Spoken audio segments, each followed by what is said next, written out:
The story is in Fierce Health, which is one of my favorites to pick up stories. Let me give you an excerpt. Healthcare delivery organizations are under siege as 67% have been victims of ransomware attacks. 1/3 of those said they experienced two or more. Less than half the respondents completed a risk assessment of their third-party security vendor before contracting with them. And more than a third said the assessment conclusions were ignored, the report found. Gosh, I'm going to stop there for a second and say, does that surprise you that so few are being assessed, and the ones that are being assessed is being ignored? It does surprise me, by the way, that the findings are being ignored. I think this is the elephant in the room. Again, so if you go back to think about where we were 20 years ago with technology, it was different. So healthcare has gone through this mass explosion about how do we adopt these technology or these new innovations to provide better patient outcomes. It was not uncommon to have 2,000 applications in your health system. How many did you have in your health systems? 1,600 applications. It was actually 900 distinct applications, but 1,600 instances with potentially different access points, different, you name it.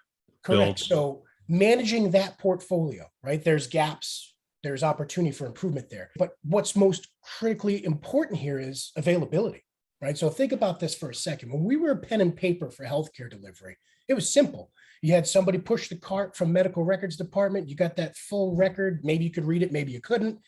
Electronic medical records come to bear, right? Now I can read the note. Is it the right note? There's a whole litany of conversation we can have there, but the availability of the system is so damn critical now to ensure that patient's safety. At the end of the day, if I don't have that information, how can I treat that patient if I don't know what their background history is, right? If I don't know what their previous allergies are related to specific medicine. So availability attacks are nothing new. I mean, ransomware really is an availability attack. This has been taking place since way back I think 2003.